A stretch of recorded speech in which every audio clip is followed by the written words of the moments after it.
야고보서 2장 13절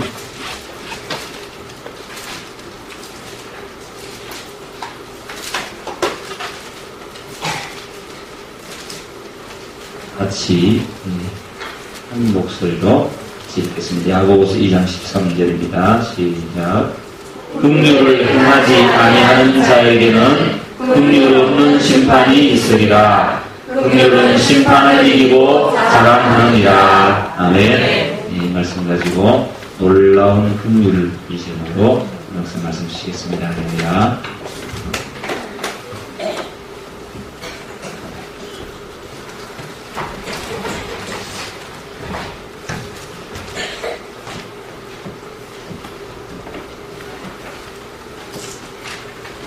할렐루야. 아멘. 예수님을 사랑하십니까? 아멘. 아멘. 여러분 찬양 부를 때 얼마나 힘있게 전심으로 찬양하는지 참 은혜를 많이 받습니다.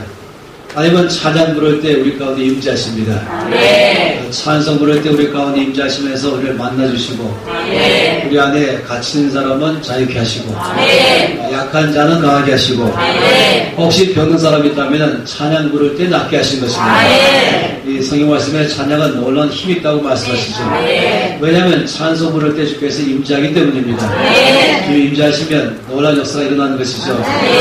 이 요한복음 5장 말씀에 보냐면은 예수님께서 사람들이 많이 모인 한 연못가로 오신 적이 있습니다. 그 연못 이름은 솔로몬 행강이라고 불리는 오르자 베데스다 연못이라고 부르는 그 연못입니다.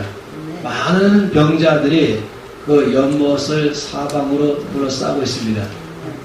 특별히 이 환자들은 오랫동안 병을 앓는데 의사도 고치지 못하고 약으로도 낫지 않던 그런 이 환자들이었습니다. 더 이상 어디 가도 소망이 없는 이 환자들, 이 병든 사람들이 이 연못을 빙 둘러싸여 있는 것입니다. 왜 그러냐면은 가끔씩 그 연못이 움직일 때 그때에 어떤 병 걸린 사람이라도 제일 먼저 들어가면 낫는다는 전설 때문입니다.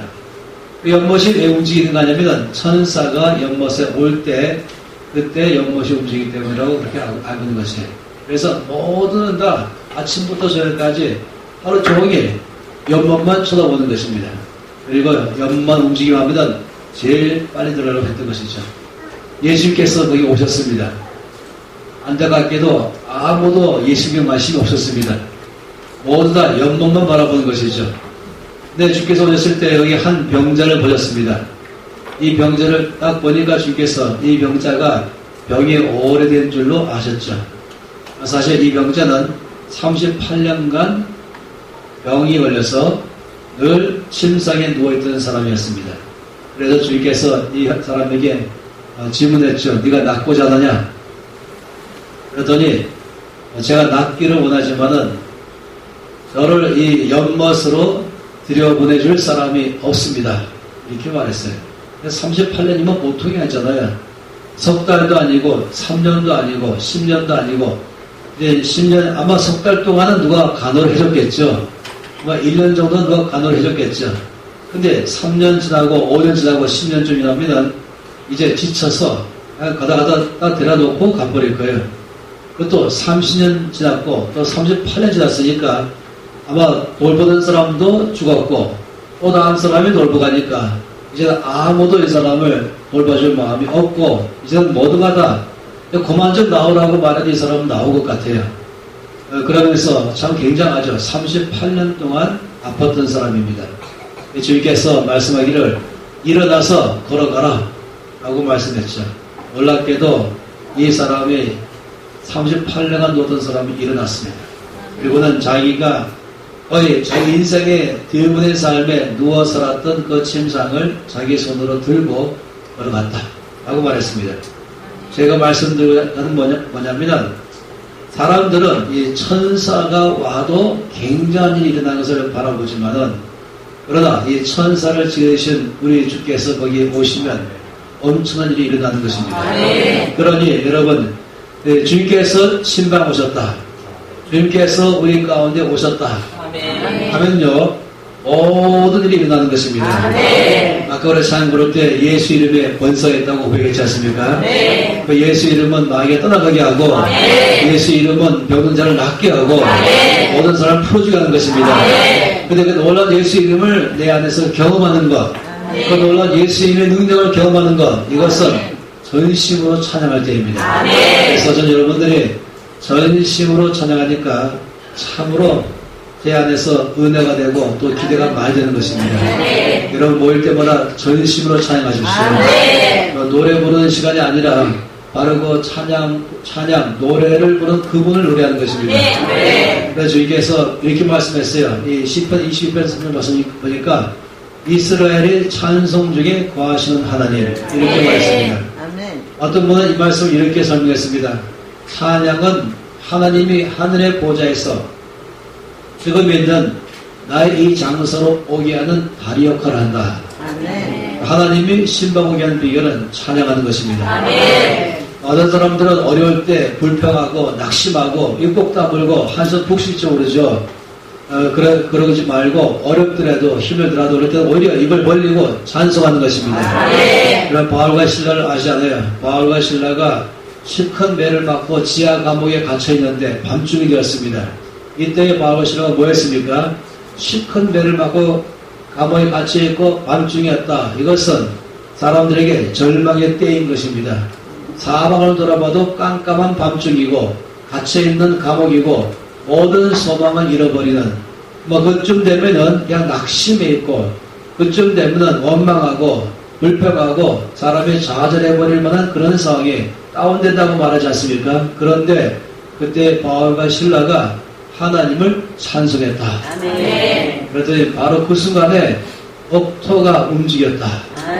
그리고 문이 다 열렸다. 메인 것이 다 벗겨졌다라고 말했습니다. 왜 그렇겠습니까? 찬송 부르니까 하나님이 하늘 보좌에 앉아 계시지 않으시고 찬송 부르는 그 가운데 신방 오신 것입니다. 주님이 내가 있는 곳에 신방 오시면 모든 문제는 해결되는 것입니다. 그래서 찬송은요 굉장한 능력이에요. 그냥 노래 부르는 시간이 아닌 것입니다. 그래서 우리가 찬양 부를 때는 전심으로 찬양하시고 또 때로는 손뼉을 치면서 부를 찬양이 있고 때로는 손을 높이 들며 부를 찬양이 있고 정말로 우리가 그냥 노래하는 시간이 아니라 바로 내 앞에 계신 것처럼 저 앞에 고백한다면 그러면 놀랍게도 하나님이 말씀하기를 네가 믿음으로 고백하는 그 하나님은 나다. 그래서 우리 가운데 임재하시면서 역사하는 것입니다. 그래서 찬양은요 특별히 누가 와서 안수기지 않아도 특별히 누가 와서 놀란 역사하지 않아도 이 찬양은 하나님께서 역사하게 하는 굉장한 능력인 것입니다. 저는 이 찬양을 갖다가 부를 때에 준비 찬송이란 없다고 생각합니다. 그 찬양의 자체가 예배인 것입니다. 그래서 우리가 늘 모일 때마다 여러분이 너무 잘하신 것 같아요. 양문교회는 잘 될 것입니다. 어제 주일 오전 말씀을 기억하시죠? 주님께서는 바로 포도나무이고 우리는 모두 가지인 것입니다.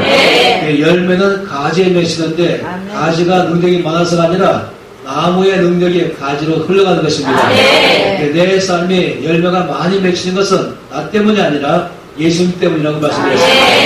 이 말씀을 항상 기억하셔야 됩니다.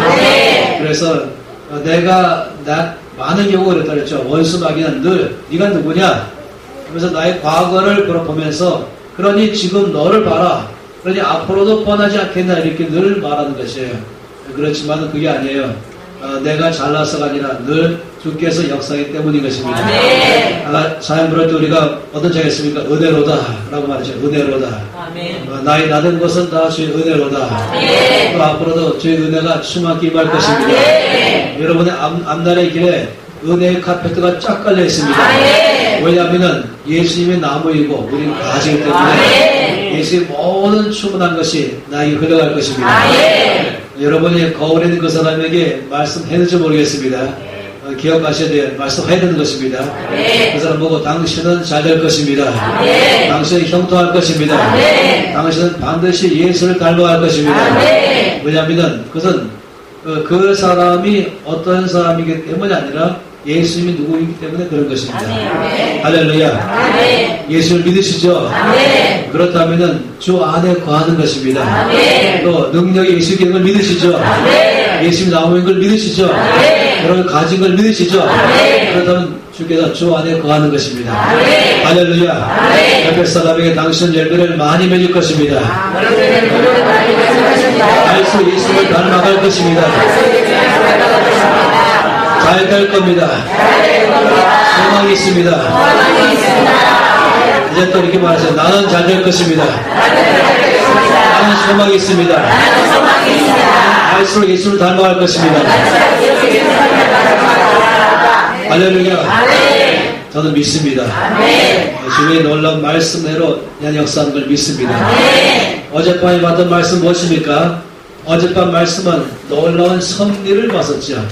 주님의 섭리가 얼마나 놀라운지 내 주변에 일어난 일 중에 우연이란 없다 하면서 내게 일어난 모든 것 내가 골짜기로 간다 할지라도 때로는 사절을 만난다 할지라도 그래 그것만 계속 바라보지 마시고 그러면서 저 사절만 아니었더라면 저 골짜기만 없었더라면 내가 좀 더 잘 될 텐데 라고 하지 마세요. 자꾸만 누구 때문에 내가 이렇게 되었다 라고 하지 마세요. 저런 일만 없었더라면 이라고 하지 마세요. 우리 모든 사람들은요 다 나름대로 골짜기를 지나갔어요. 나이가 많은 사람도 아니라 나이 어린 사람도 마찬가지인 것입니다. 어떤 사람은 이 땅에 오기도 전부터 이미 골짜기를 지나간 사람도 있어요. 어떤 사람은 어머니 뱃속에 있을 때부터 이미 사자를 만난 사람도 있어요. 어떤 사람은 태어나자마자부터 사자를 만난 적도 있을 수 있죠. 이런 일들은 자칫 잘못하면 사람을 아주 험하게 만들 수 있습니다. 제가 어제 한 사람을 예를 들었잖아요. 사형수 요셉 가능하다 그랬었습니다. 그런데 어떻게 요셉이 아주 심각하고 아주 험상궂은 흉악범으로 되지 않고 어떻게 이렇게 손에 충만하고 얼굴은 빛나고 성공한 사람이 되었을까? 그것은 하나님의 주권적 섭리를 믿었습니다. 하나님이 늘 함께 하심을 믿었습니다. 그래서 이 삼손이 이 사자를 보기 전에 먼저 하나님의 손을 보았고 사자의 소리 듣기 전에 하나님의 음성을 먼저 들었고 저를 말합니다. 그래서 이 요셉이 나중에 말하기를 형님들이 나를 보낸 것이 아니라 하나님이 나를 보내셨습니다.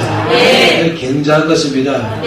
형님들 보는 것이 아니라 지금 비록 내가 이 웅덩이 속에 있지만 지금 비록 내가 너희를 팔려가지만 지금 내가 이로 종로로 다지만 도대체 나 이해 못할 만일들이 벌어지지만 반드시 주께서 이 가운데 계셔서 나의 삶을 놀랍게 역사할 줄로 믿습니다. 이것을 믿는 것입니다. 그렇기 때문에 우리가 이 두 번째 말씀도 꼭 평생을 기억하는 것이에요. 항상 기억하시면서 그 수수께끼를 기억하셔야 되죠. 먹는 자에게서 먹는 것이 나오고 강한 자에게서 단 것이 나왔다. 어떤 사람은 먹는 자만 바라보죠. 먹는 자 사자만 바라보면 나는 먹히는 자 나라고 했었습니다.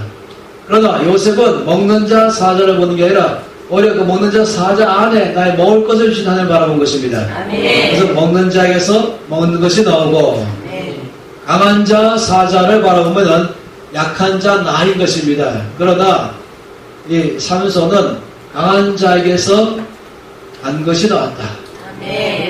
다시 말하면 나의 에너지 될 것, 나에게 축복이 될 것, 나의 가장 좋은 모든 것 될 만한 것이 나의 모든 축복이 오히려 여기서 나오는 것입니다. 놀랍지요? 그래서 십자가를 말씀드렸어요. 십자가는요 저주이지만은 그러나 오히려 하나님의 십자가에서 축복이 나오게 했습니다. 이 십자가는 사망이지만은 참 놀랍게 십자가에서 생명이 나오게 했습니다. 그래서 이 먹는 자에게서 먹는 것이 나오고 강한 자에게서 단 것이 나오게 하는 것입니다. 따라서 어떤 상황에도 우리가 감사하십시오. 모든 것 감사하십시오. 어떤 사람에 대해서도 감사하십시오. 그렇게 한다면 주께서 여러분의 삶에는요 우리 거기서 먹는 것이 나오게 할 것입니다. 어떤 사람은 고난당하고 환난당하고 어려움당할수록 갈수록 성격이 거칠어지고 그리고 갈수록 성격이 우울해지고 사람 얼굴도 바뀌기 시작하고 눈도 캥해지고 얼굴에도 그 우울하기 시작하고 슬픔이 꽉 차기 시작하고 억지로 웃기 시작하고 마음에는 먹구름이 느껴 있고 그런 사람으로 살아가는데, 왜냐하면 하도 많이 어려움을 당하다 보니까 그렇게 살아가는 거예요. 왜냐하면 늘 먹는 것만 바라보니까 난 먹히는 나, 강한 것만 바라보고 약한 나, 그러면 그 속에 살아가는 거예요. 그러나 저와 여러분은 그것이 아니라 오히려 겉으로 보기에는 나를 먹는 자처럼 보이는 사자이지만은 하나님께서 오히려 그 속에서 나에게 먹을 것을 주신다. 아멘. 겉으로는 강한 자일지 모르지만 하나님은 그 속에서 나에게 단 것을 주신다. 아멘. 이것을 믿으면 모든 것이 다 먼저 감사합니다. 아멘.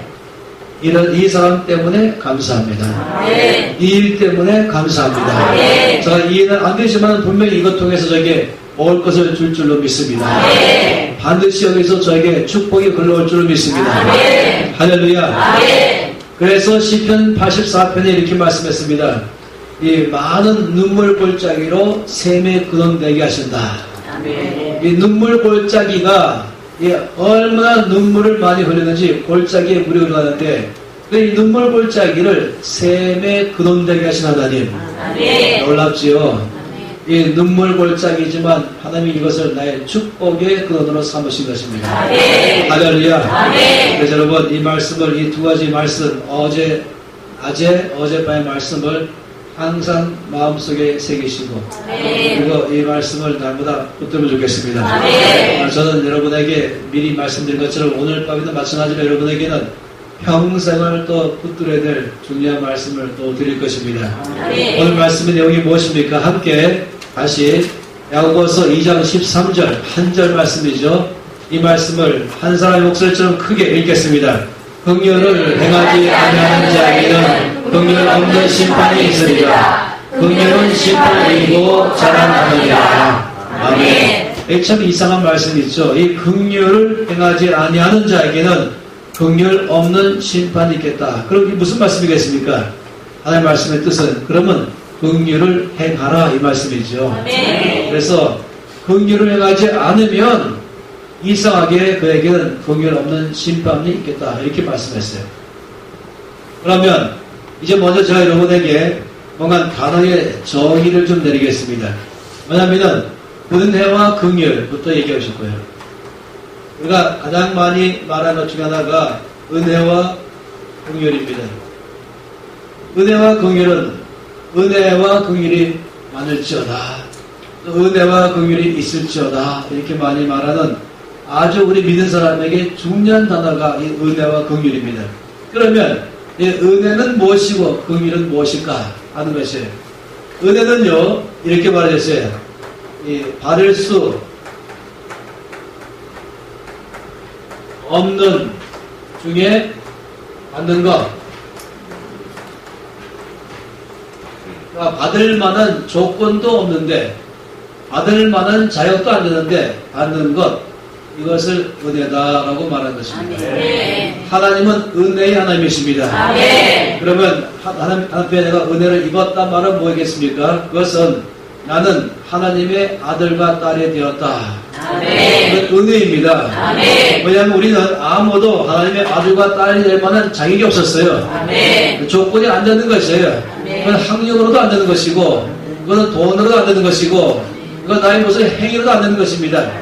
우리는 아무도 하나님의 아들, 딸 될 만한 자격이 없었습니다. 아멘. 그런데 나에게 하나님의 아들과 딸 되게 해주신 것이에요. 아멘. 이것을 은혜라고 말한 것입니다. 아멘. 영원한 생명을 얻었습니다. 아멘. 이것도 은혜인 것입니다. 아멘. 우리는 아무도 영원한 생명을 얻을 만한 자격이 안 되는 것이에요. 아멘. 우리는 아무도 영원한 생명을 얻을 만한 조건도 없는 것입니다. 아멘. 그런데 나에게 영원한 생명을 거저 주신 것입니다. 아멘. 이것을 은혜라고 말하는 것이에요. 아멘. 그래서 이렇게 받을 수 없는 중에 받는 것, 이것을 은혜다라고 말하는 것입니다. 아멘. 그러면 긍휼은 무엇일까요? 이 긍휼이라는 것은요, 정반대요. 이것은 뭐냐면 마땅히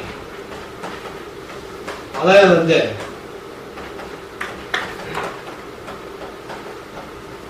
받지 않게 하는 것, 이것을 긍휼인 것이에요. 마땅히 받아야 하는데 받지 않게 하는 것. 예를 들어서 심판, 하나님의 가운데 이제는 사망, 제일 싹은 사망이거든요. 그래서 우리 모든 사람들은 다 이 사망의 언도에 처해 있었어요. 이걸 벗어나려고 아무리 많은 돈 갖다 내도 그건 갚을 길이 없는 거예요. 받을 수 없어요. 우리는 그냥 다 사망에 있었어요. 그런데 하나님 우리에게 사망이 이르지 않게 했습니다. 아멘. 저주, 우리 모두가 다 저주를 받았는데 우리가 다 저주 아래 있었는데 하나님 우리를 저주 아래 있지 않게 해주신 것이에요. 아멘. 이것을 긍휼이다라고 말한 것입니다. 아멘. 보세요. 은혜는 받는 것에 대해서 말하고 긍휼은 받지 않게 되는 것에 대해서 말하는 것입니다. 아멘. 여러분 쉽죠? 이 내용은 가만히 보면요. 마치 손 같은 거예요. 손은 하나인데 한쪽은 손등이고 한쪽은 손바닥입니다. 동전 말할 때도 동전을 보면 동전은 하나인데 한쪽에는 그림이 있고 한쪽에 숫자가 있습니다. 그래서 이걸 보통 뭐라고 말합니까? 동전의 양면이다 이렇게 말하잖아요. 하나인데 정반대. 정반대이면서도 하나인 것. 그래서 이 은혜와 긍휼은 정반대이면서도 또 하나인 것입니다. 그런데 강조점이 틀린 것이 은혜라고 말하면 받게 되는 것에 강조하고 있는 것이고 긍휼 그러면 받지 않게 되는데 강조하는 것입니다. 이것을 여러분이 쏙 기억하면 좋겠습니다. 그런데 이제 또 한 가지를 더 말하고 싶은 게 있습니다. 그 뭐냐면 이 긍휼과 함께 보고 싶은 것이 있는데 그것은 공의입니다. 공의. 이 긍휼과 공의에 대해서 또 보고 싶은 것이 이 공의라고 말하는 건 뭐냐면 공의는 옳은 건 옳고 그른 건 그르다. 그래서 옳고 그름에 대해서 아주 명확하게 옳고 그름에 대해서 아주 명확하게 한마디로 말하면 심판이라고 말하는 거죠. 심판. 심판은 나쁜 게 아니거든요. 예를 들어 말한다면 이 야구 경기를 할 때 있어서 야구 경기에 있어서 중요한 일은 누가 하냐면 심판관이 하는 것입니다. 심판관이 투수가 이제 공을 던졌는데 그 공이 스트라이크냐 그 공이 볼이냐 이것을 갖다가 결정하는 일은 심판관이 하는 것입니다. 당연히 스트라이크는 스트라이크로 처리해야 되는 것이고 볼은 볼로 처리해야 되는 것이죠. 그리고 또 이 사람이 이 타자가 공을 때렸어요. 공을 때렸는데 이것이 지금 이 안타냐 파울이냐 이것을 또 처리하는 것도 당연히 이 심판이 하는 것이죠. 이 심판관은 모든 면에서 어떻게 됩니까? 공의로 해야 되는 것입니다. 기준이 공의인 것입니다. 네. 항상 옳은 건 옳다, 그런 건 그러다 라고 하는 것이죠. 그래서 공의는 모든 것의 기반이 옳고 그름에 있는 것입니다. 그런데 긍휼은 옳고 그름에 있지 않아요. 그렇다고 긍휼이 틀렸는데도 맞다 이렇게 말하는 것도 아니고 맞는데 틀렸다 이렇게 말은 아닌 것이에요. 이 긍휼이라는 것이 이 옳고 그름을 무시하는 게 아닙니다. 여기서 이 말씀에 뭐라고 말했어요? 2장 13절에 뭐라고 말했습니까? 후반부에 긍휼은 심판을 이기고 자라난다. 다시 말하면 여기 이렇게 말하죠. 긍휼은 공의를 이기고 자라난다. 따라서 이 말씀 본다면 이렇게 표시할 수 있어요. 이 긍휼도 중요하고 공의도 중요한데 훨씬 더 긍휼이 공의보다 크다 이렇게 말하는 것입니다. 이것이 우리가 이제 오늘 밤에 참 알고 싶은 내용이고 사실은 이것을 이미 잘 알 수 있는 분도 계시고 아니면 이 내용이 쉬우면서도 잘 이렇게 마음에 안 닿을 수 있지만은 여러분 평생 동안 이 말씀을 붙들어야 됩니다. 왜냐하면 이것은 앞으로 평생 동안의 이 내용은요 반복적으로 여러분의 삶에 다가올 거예요. 그럴 때마다 주께서 여러분에게 하신 말씀을 늘 기억하시면 좋겠습니다. 저는 기억하지 마세요. 그렇지만은 제가 전한 말씀은 반드시 기억해야 하는 것입니다. 그래서 지금 우리가 보고자 하는 건 뭐냐면 지금 우리가 보고자 하는 것은 이 긍휼과 공의를 보고자 하는 것입니다. 또 긍휼은 항상 거기에 심판을 하는 것이 아닌 것이에요. 옳다 그러다 이것으로 따지지 않습니다. 그렇지만은 긍휼이 언제나 공의를 품고 있어요. 이걸 어떻게 보면은 또 이런 식으로 표시할 수 있겠죠. 이것이 공의라면은 이게 공의. 이 공의가 중요하거든요. 근데 이 공의보다 이 뭡니까? 이것이 긍휼인 것입니다. 긍휼은 이 공의를 품은 거예요. 이 공의가 여기 있는 게 아니고 상관이 없다 이게 아니라 이 공의가 있어요. 그래서 공의보다 큰 것이 바로 긍휼인 것입니다. 네. 그러면서 뭐라고 말하냐면 하나님의 나라는 긍휼이 공의를 이기고 자랑한다. 네. 이렇게 말했습니다. 자, 그러면 사실인가 한번 알아보도록 하죠. 하나님은 공의의 하나님이십니다. 아멘. 그렇죠. 성경에 여러 차례 말씀하십니다. 하나님은 공의의 하나님이세요. 아멘. 하나님께서는요, 이 제약을 보고도 눈 감아주지 않으세요. 예를 들어 보면 이런 것이세요. 이제 교통경찰관이 있는데 사거리에서 교통경찰관이 있어요. 이 교통경찰관의 역할은 뭡니까? 그건 교통을 잘 가게 하는 것이에요. 교통이 잘 움직이려면은, 질서를 잘 움직이려면은, 질서를 잡아야 되거든요. 그래서 이제, 교통경찰관이 있는데, 누가 한 사람이 빨간불로 바뀌었는데도 그냥 건너왔어요. 건너면 안 되거든요. 이런 경우 건너오면 어떻게 말씀할 수 있습니까? 대형사고 날 수 있거든요. 그래서 이런 일이 그대로 놔두면 앞으로 질서가 무너지기 때문에 경찰관은 반드시 이런 사람은 잡아야 되는 거예요. 그런데 잡았죠. 딱 잡았어요. 건너오니까 맞은편에 있었거든요. 경찰관이. 벌써 빨간불을 바뀌는데도 건너왔어요. 그러면 딱 잡아서 딱지를 떼야 되거든요. 오자마자 이제 문 열라 그랬어요. 보니까 이 운전자가 자기 사촌 동생이에요. 그러니까 야 빨리 가라. 눈 감아줄게. 이렇게 한다면 이 경찰관은 공의를 잃어버린 것입니다. 이러면 안 되죠. 자기의 사촌 동생이든 할지라도 아주 명확하게 잘못된 것은 잘못됐다 라고 처리해야 되는 것입니다. 그래야만 살려주는 것이에요. 이것이 바로 공의인 것입니다. 하나님께서는 바로 늘 그렇게 하는 분이시죠. 그래서 하나님은 공의의 하나님이십니다. 그러면 하나님께서 이렇게 말씀했어요. 내 오른쪽 눈이 범죄하거든 뭐라 했습니까? 오른쪽 눈이 범죄하면 어떻게 됩니까? 빼버리라. 내 오른쪽 눈이 범죄하면 빼버리라. 내 오른쪽 발이 범죄하면 찍어버리라. 차라리 한 눈이 없이 하나님 나라에 가는 게 낫다는 것이에요. 두 눈 가지고 지옥 가는 것보다 말이에요. 그래서 한 눈을 잃더라도 가게 하는 거거든요. 그래서 내 오른쪽 눈이 범죄하거든 빼버리라. 내 오른쪽 발이 범죄하면 찍어버리라.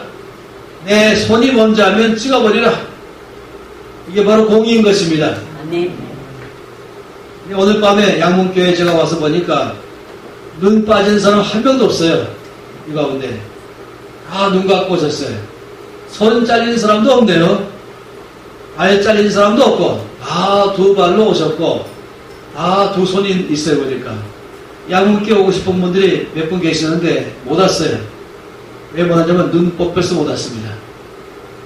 또 발이 잘려서 못 왔습니다. 할렐루야. 아멘 소리가 나옵니까? 만일에 여러분 어디 생각하세요? 하나님께서 공의로 여러분을 대하시면 여러분 이때까지 눈 한 번도 안 뽑히고 두 눈 다 하고 계시고 두 손, 두 다리 다 갖고 계신 걸 보니까 여러분 좀 놀랍습니다.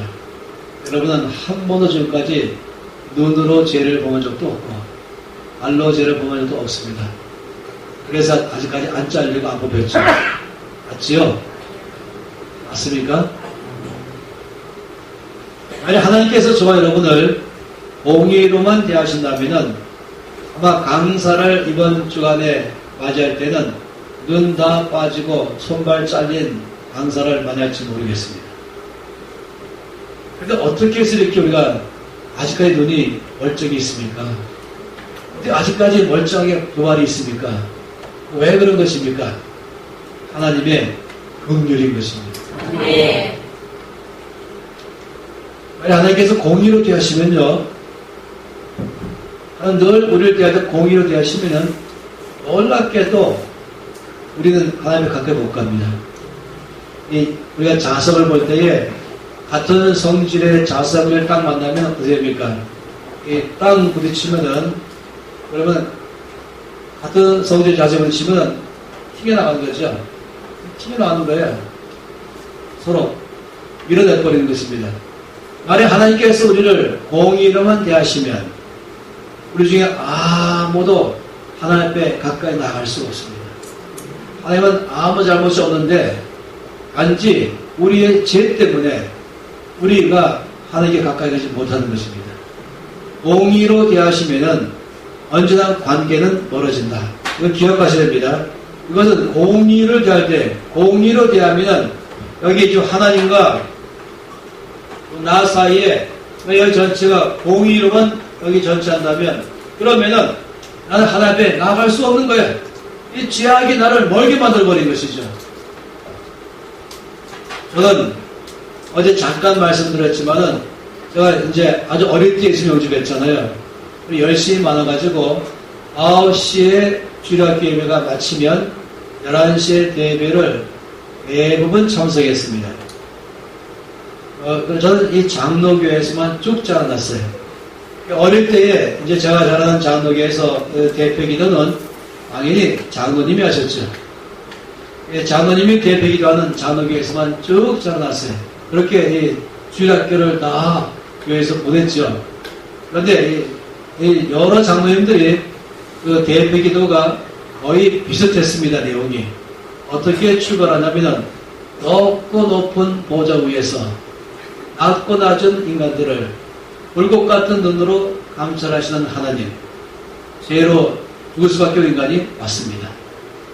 어떤 분은 거기에 또 마음하기를 만물에 때만도 못한 인간이 왔습니다.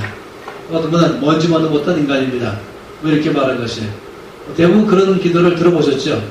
높고 높은 보좌 위에서 낮고 낮은 인간들을 불꽃 같은 눈으로 감찰하시는 하나님, 죄로 죽을 수밖에 없는 인간이 왔습니다. 이렇게 기도를 시작하는 거예요. 그래서 제가 이 기도를 늘 들으면서 자라났죠. 그러다 보니까 제가 주님을 바라볼 때는요, 주님은 높은 데 계신 것이에요. 그리고 저를 바라보시는데 딱딱하고 엄격하고 무섭고 두렵고 저를 바라보는데 눈에서 불이 쫙 나오는 거예요.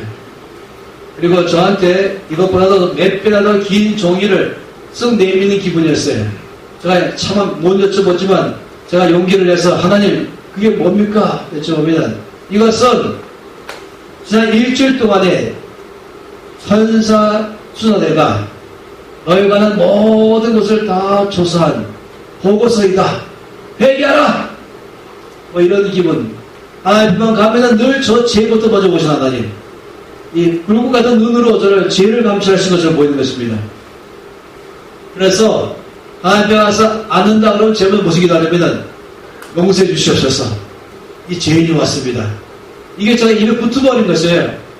어느 날은 제가 기억하는데 제가 그때 대학교 1학년인가 2학년인가 할 때 이제 학교에 갔다가 집에 가면서 교회당을 들렸죠. 아주 큰 교회셨어요. 이 큰 교회 들어오면서 당연히 맨 뒷자리에 앉아가고 잠깐 기도하려고 앉았죠. 앉자마자 그날따라 제가 기도하는 것을 제가 본 거예요. 첫 번째 기도가 뭔지 아십니까? 하나님, 이 죄인이 왔습니다. 용서해 주시옵소서.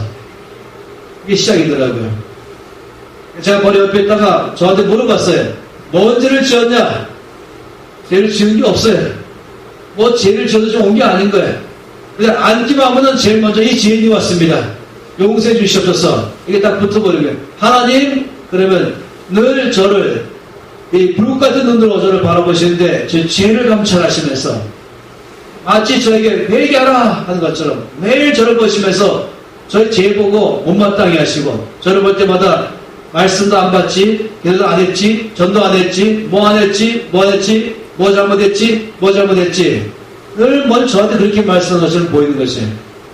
그러니 하나님 앞에 갈 때마다는 하나님은 멀리 계신 분처럼 보이는 것입니다. 또 제가 다니는 교회는 아주 유명한 교회였었거든요. 제가 있었던 이 중고등부까지 올라갔을 때는 중고등부의 부장 장로님은 이 가나안 농가를 시작하는 김용기 장로님, 그 당시에 이 젊은 분으로서 제가 이 중학교 때에 이 중고등부 부장이었습니다. 이 장로님, 키도 크지 않은 조그만 장로님이 예배 기도할 때마다는 더 저에게 하나님이 누구라는 것을 심어줬습니다. 이렇게 해서 하나님, 아버님 이기 시작하는 거예요. 그래서 제가 바로 무릎을 꿇는 거죠. 하나님 앞에 가면 당연히 무릎 꿇고 있어야 되고, 그리고 늘 저 자신이 지금부터 회개하면 되고, 늘 저 지금부터 먼저 따라리 보고 계시고, 제가 해결 안 되면 가까이 못 나가는 분이시고, 너무 멀리 계시고, 무섭고 두렵고, 엄격하고 딱딱하신 분, 심판주 하나님을 보는 것이었습니다. 이런 것이 저에게, 제 신앙생활 가운데에 어릴 때부터 계속 머릿속에 있었습니다. 이제 대학생이 됐죠. 그러면서 이제 대학교를 졸업했죠. 그리고는 이제 소기단체의 간사가 됐습니다. 그리고는 제가 매일마다 괴로웠어요. 죄를 짓고 회개하고 또 죄를 짓고 또 회개하고 또 죄를 짓고 또 회개하고 똑같은 죄를 반복해서 짓는 것이에요. 나중에 저는 저에게 실망했습니다.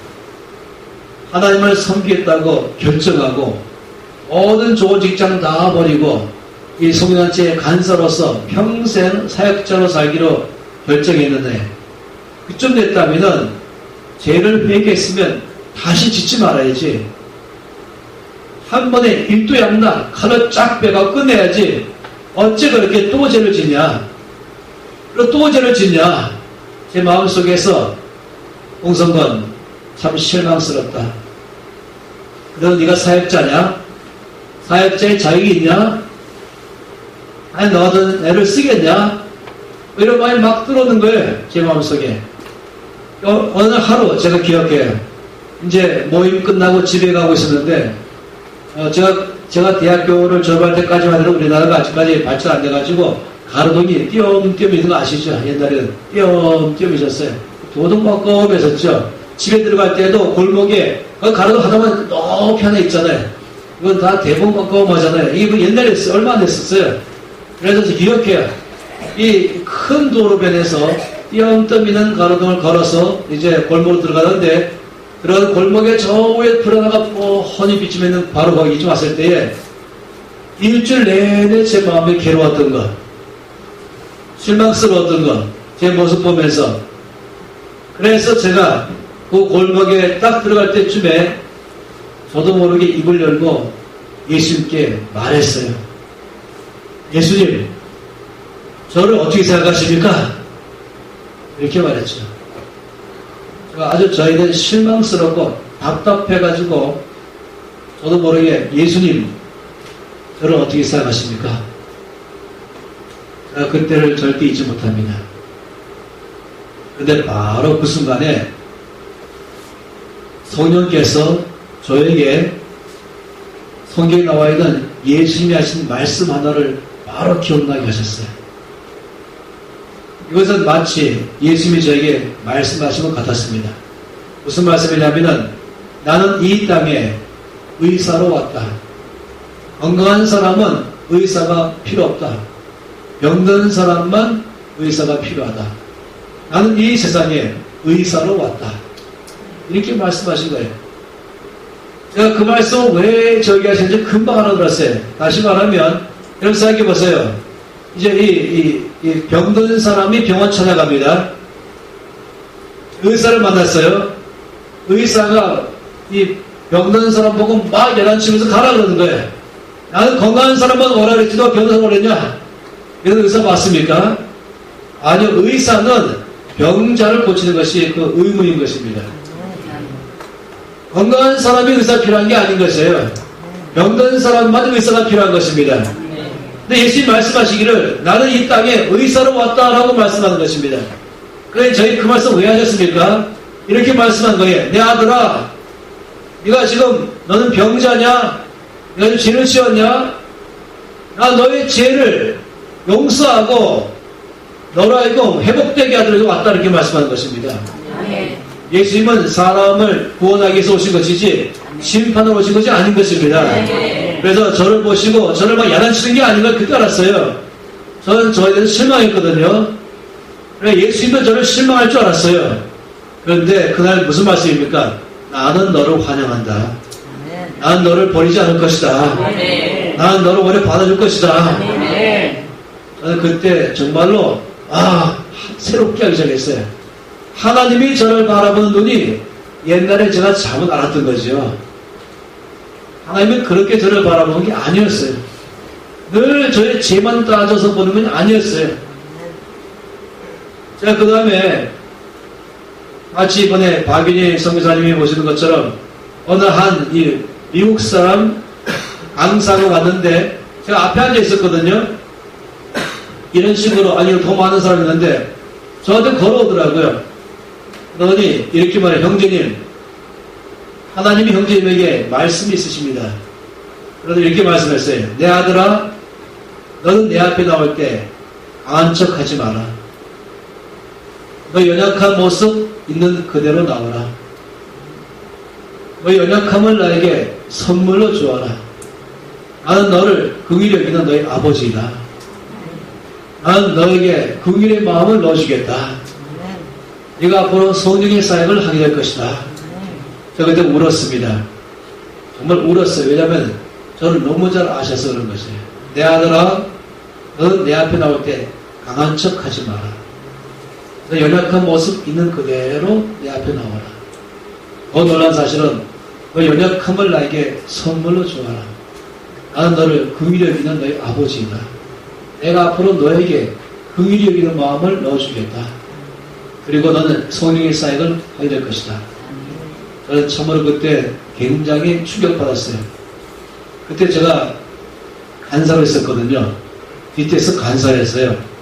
그런데 제가 DTS에 간사하면서 제가 맡은 일 중에 하나가 뭐였냐면 타임키퍼, 시간 됐어요 라고 알리는 역할을 하는 게 제가 갖고 있는 직임이었어요. 그래서 아침 8시 반 되면 모이세요. 8시 반부터 예배 시작입니다.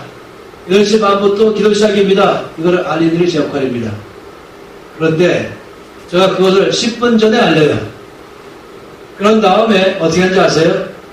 8시 반 딱 돼서 안에서 문 잠궈버렸어요. 8시 반까지 오지 않으면 밖에서 슬피 울며 이를 갈라 이렇게 말했어요. 그래서 사람들이 저보고 다 무서워하는 거예요. 또 문 잠글까봐 그냥 탕탕 아니네. 8시 반 전에 들어오려고. 제가 이 사람들 말 들어봤더니 저를 보고 뭐라고 하냐면은 저 사람 옆에 가면 찬바람이 쌩쌩 돈다 이렇게 말하더라고요. 저 사람은 말하는 건 다 옳은 말 같이 보이던데 왠지 같이 있고 싶지 않아 이렇게 말하더라고요. 무슨 말인지 아시겠어요?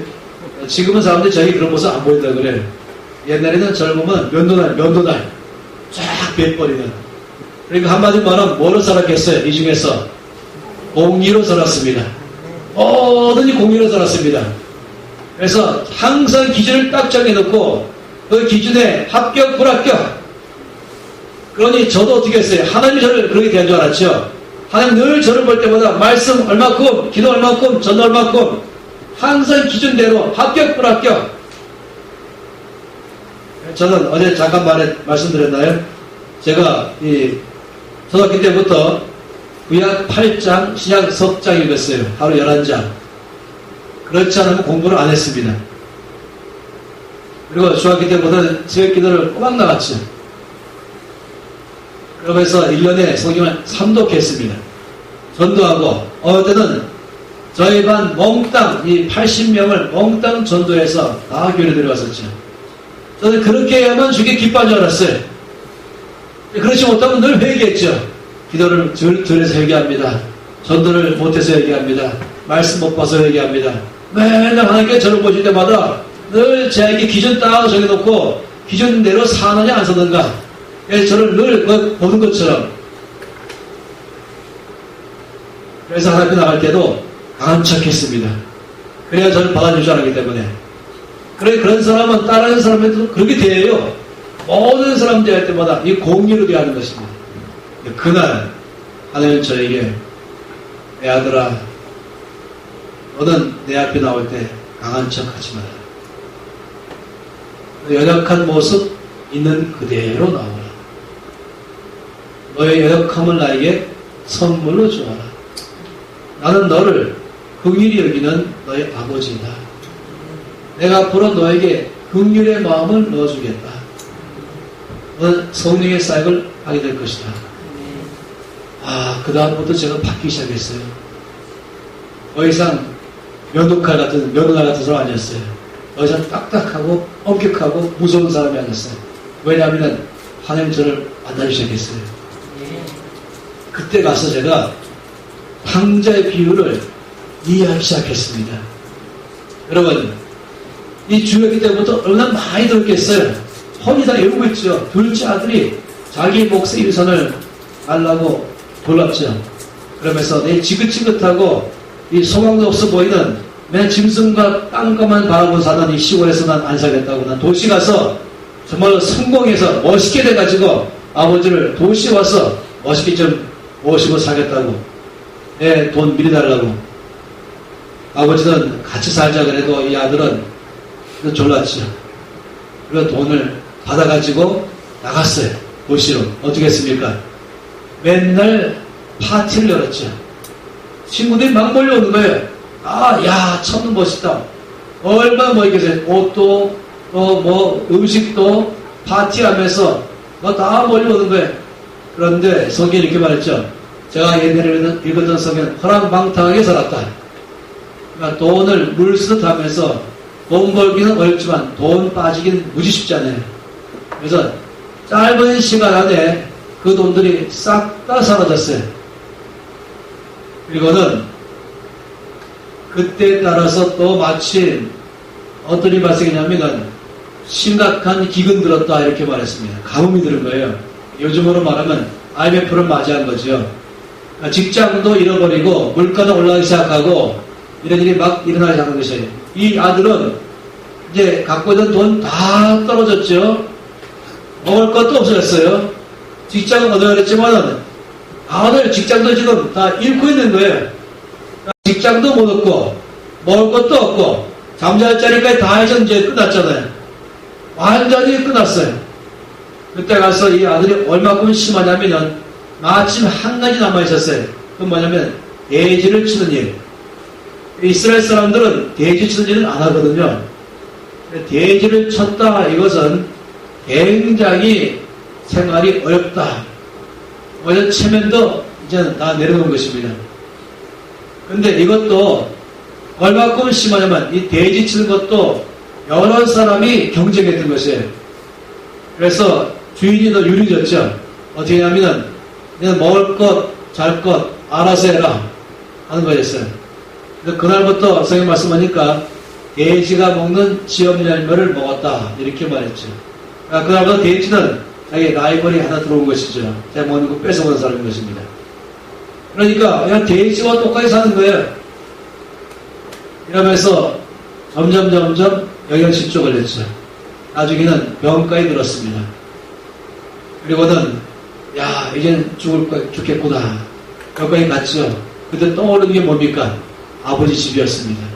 거기는 먹을 것도 풍성하고 따뜻하고 어디가 다 부유한 그 아버지 집. 그러나 머릿속에 떠올랐다가 바로 고개를 설레설레했죠. 못 가는 거예요. 왜? 양심이 있잖아요. 그렇게 아버지가 말려도 그렇게 간청해가지고 우겨가지고 큰 소리를 치고 나왔기 때문에 아버지 집에 갈 염치가 없는 거예요. 못 가는 거죠. 버텨보는 거예요. 근데 갈수록 또 어려워졌습니다. 나중에는 이제 곧 죽겠구나 할 때까지 갔습니다.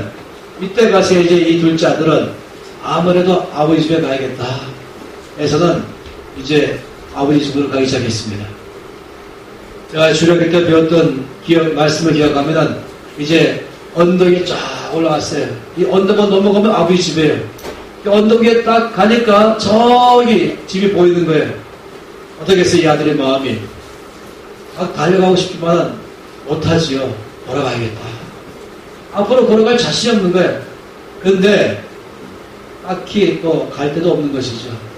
어쩔 수 없이 무거운 발걸음으로 정말로 창피하지만 억지로라도 지금 천천히 아버지 집으로 가고 있었어요. 그런데 저 멀리서 누가 달려오셨어요. 아버지였습니다. 이 아버지가 둘째 아들이 오는 것을 봤지요.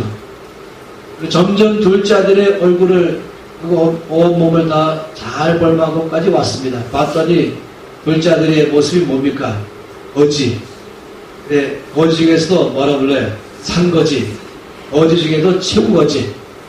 어렵고 냄새나고 병들고 이것이 바로 거지잖아요. 옷도 못 갈아입었죠. 목욕도 못했죠. 신발은 이미 반짝은 신발바닥 다 떨어져 있었고 이런 가운데 있는 것이요. 이 아들의 모습을 보는 순간 아버지가 어떻게 했습니까? 이 아들을 딱 보니까 이때 아버지가 어떻게 했겠어요? 그 순간 아버지의 눈에서 불이 나오고 아버지의 입에서는 칼이 나오고 아버지의 손은 몽둥이 바뀌고 욕을 댔다 하면서 두둥이 패고 그리고는 너무나 창피하니까 오지 말라 아니면 밤이 되면 오라 와도 옛날에는 어찌냐면 옛날에는 이 대문 있으면 대문 딱 들어가면요 마당이 있어요. 그럼 대문 들어가면서 바로 왼쪽에 뭐가 있냐면 소양간이 있었어요. 그 다음에 마당이 쭉 있어 다음에 이제 집이 있었죠. 옛날에도 보면은 제가 어릴 때 보면은 이 사고를 많이 친 아들은 반성문은 어디 썼냐면 외양간에 하지 않습니다. 그리고 또 집에 들어와도 이 아랫목 운명이 있잖아요. 뜨뜻한 옛날에 장작을 깼으니까 이 아래쪽에 뜨뜻한 아버지가 앉아있고 저 운목에 추운데 거기에 아들이 무릎 꿇고 앉아가고서는 밥 먹는데 찬밥 먹으면서 눈치 보이고 아버지 아랫목에 앉아가고 한 숟갈 먹을 때마다 내도 욕하고 있고 계속해서 상상할 수 있겠어요? 요즘 사람은 상상 못할 거예요. 저만 애들을 상상할 수 있어요. 그 당시에 그런 모습 너무 많았거든요. 이 사고 친 아들이 집에 왔을 때 밤늦게 들어와서는 저 운목에 추운데 문간에 앉아가지고는 찬밥 먹으면서 이 아랫목에 앉은 아버지는 계속 한마디 하는 거예요. 한 숟갈 먹을 때마다 한마디 하고 야단 맞으면서 배고프니까 억지로 먹는 거예요. 이런 모습 되지 않겠습니까? 그런데 우리가 누가복음 15장의 말씀 보면 그런 아버지였습니까? 둘째 아들이 오는 걸 보고 그런 아버지였습니까? 아니지요. 이 아버지는요 아들이 나간 날부터 아들만 생각하는 거예요. 밭에서 일하고도 이제 저물 때쯤 되면 오면은 집에 안 들어갔어요. 그냥 대문에 앉아가지고 아들이 언제 오나 오늘 오나 언제 오나 그러다가 깜깜해지면은 아버지가 한숨을 푹 쉬면서 이놈이 오늘도 안 오는구나 하고 들어가는 거예요. 전화도 한 번도 안 하고 이메일도 안 하고 연락 한 번도 안 하니까 이 아들이 살았는지 죽었는지 건강한지 병들었는지 도대체 모르는 거예요. 다음날도 또 다음날도 또 다음날도 아버지는 매일마다 일 끝나면 대원 바깥에서 아들을 기다리다가 껌껌해지면 또다시 집으로 들어가고 이렇게 매번 하는데 그날도 대문에 앉아서 아들을 기다리는 아버지 저 멀리서 아들이 걸어오는 거예요. 남들은 몰라봐도 아버지는 알아보죠. 비록 거지가 되어 있어도 영양실조 걸려있고 병들고 더럽고 냄새나도 아버지는 아들을 알아보는 거예요. 그 순간 아버지는 너무 반가웠어요. 너무 기뻤죠. 아들 향해서 뛰어가기 시작했어요. 아들이 오다가 보니까 아버지가 오잖아요. 어떻게 했어요? 거기서 못 갔죠. 서서 아버지가 가까우니까 어떻게 했어요? 옆으로 비켰어요. 푹 숙이면서 창피해서 차마 아버지 얼굴을 못 보잖아요. 아버지가 점점 아들이 가까이 왔습니다. 아들을 딱 보니 기가 막힌 모습이에요. 냄새는 펄펄 나고 더럽고 병들고 실패 어진 이 아들 근데 아버지가 어떻게 했습니까? 얼었든지 냄새 나든지 병 들었든지 상관도 안 하고 오자마자 바로 없어 안았습니다. 그리고 뭐라고 말했을까요? 아들아 참 잘한다. 아들아 보고 싶었다. 아들아 사랑한다. 그리고는 집에 빨리 가자. 그리고는 이 아들 손잡고 집에 가면서 대문에 발도 들기 전에 종들에게 하인들에게 말했어요. 잔치해라. 가장 좋은 짐승 잡아서 잔치하자. 그럼 아들 데리고 가서 목욕시켰죠.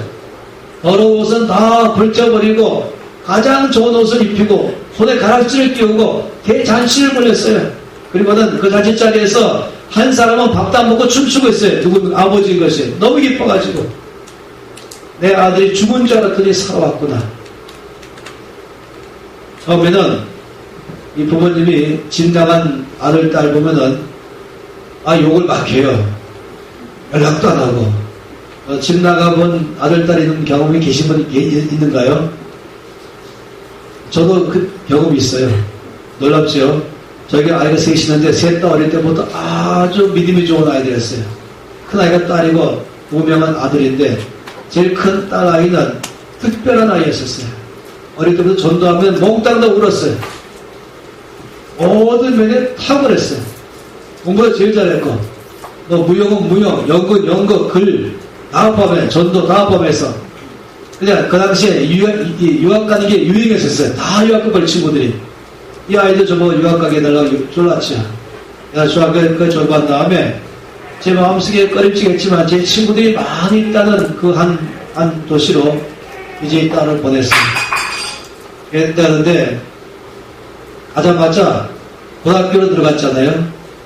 근데 얼마나 공부를 잘하는지 영어 공부하는 반도 안 들어가고 바로 들어가서 6개월 만에 월반에 버렸어요. 그러면서 학교에서 난리 났죠. 야, 한국에서 온 이 그레이스는 참으로 앞으로 우리 학교를 빛낼 아이다. 그러니까 놀랍게 1년 후에 학교에서 편지가 왔어요. 당시에 따님은 이대로 이 성적 갖고는 좋은 대학 못 갑니다. 제가 충격받았죠. 아니 그 사이에 6개월 사이에 뭔 일이 났는가.